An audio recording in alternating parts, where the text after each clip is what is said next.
अब तो बेटियां घर में सुरक्षित नहीं है। अब बेटियां कैसे पढ़ने जाएंगी, अब बेटियां कैसे घर से बाहर निकलेंगी।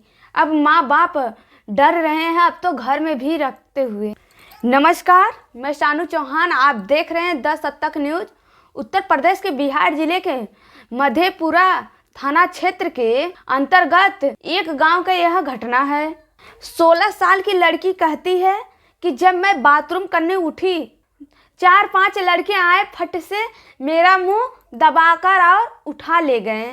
मेरे माँ बाप को भी पता नहीं चला। जब मैं चिल्लाने की कोशिश की तो वो लोग मेरा मुंह कस के दबा और मुझे उठाकर केले के बगीचे में लेके गए। मुझे नशीली दवा खिला दिए और मैं बेहोश हो गई। 4-5 लोगों में से 2 को जानती हूँ, यानी पहचानती, 2 का आवाज़ पहचानती हूँ।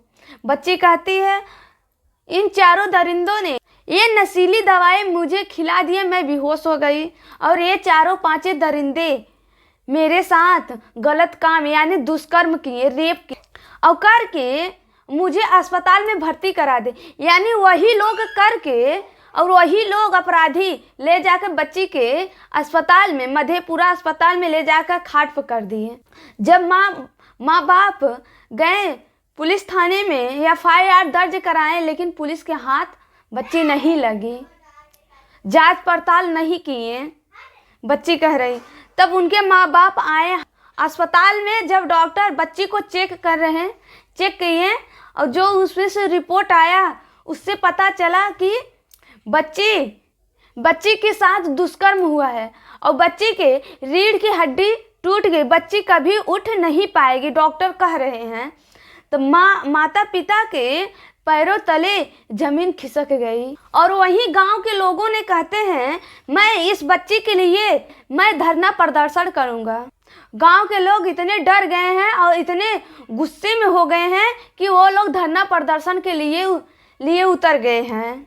तब महिला सुरक्षा सेवा संगठन के अध्यक्ष रूही जी आई हैं। रूही जी कहती हैं मैं अभी इन पुलिस कर्मियों को मैं पोल खोल दूंगी। कहती है सरकार की पैसा से पेट नहीं भर रहा है तो गरीब जनता का पैसा लूट रही है। रूही मैडम जी कहती हैं कि पुलिस कर्मियों ने 5,000 रुपये ले लिए हैं और 5,000 रुपये की मांग कर रहे हैं। कहते हैं तब मैं इस पर कार्रवाई करूंगी। पुलिस प्रशासन इतने पैसे के भूखे हैं कि गरीब जनता की बेटी की इज्जत की कोई उसका इज्जत ही नहीं है। कहते हैं गरीब जनता की पैसा लूट रहे हैं पुलिस कर्मियों ने। गांव के लोग कहते हैं भेज देते हैं रेल की पटरी ओरी।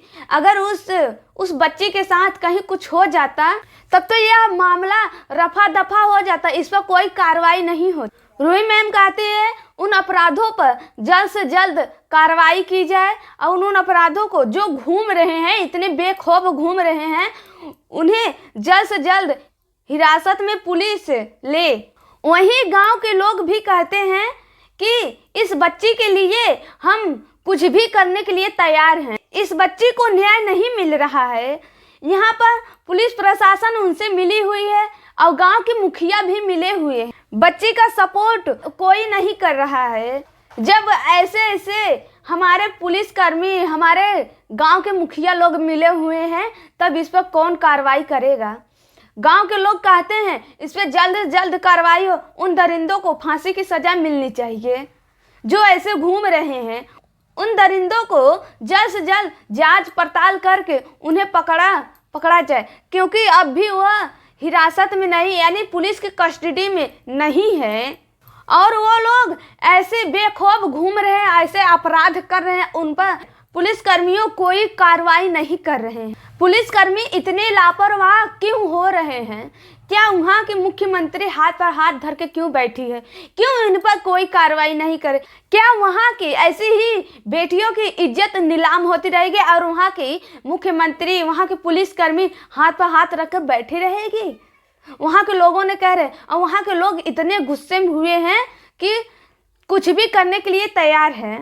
वहीं उस बच्ची के माता पिता का जल्द से जल्द उन पर कार्रवाई की जाए और हमारी बच्ची को जल्द से जल्द न्याय मिलना चाहिए। उन अपराधों को फांसी की सजा मिलनी चाहिए और इस पर पुलिस जल्द से जल्द कार्रवाई करे। और कह रही हमें जल्द से जल्द इंसाफ चाहिए, कह रही है हमारी बच्ची को जल्द से जल्द इंसाफ चाहिए और उन दरिंदों को फांसी की सजा मिलनी चाहिए जो ऐसे घूम रहे हैं, उस पर पुलिस जल्द से जल्द कार्रवाई करे। हमारी मांग यही है, हमारी बच्ची की इंसाफ मिलना चाहिए। नमस्कार, मिलते हैं अगले वीडियो में आप लोगों के साथ।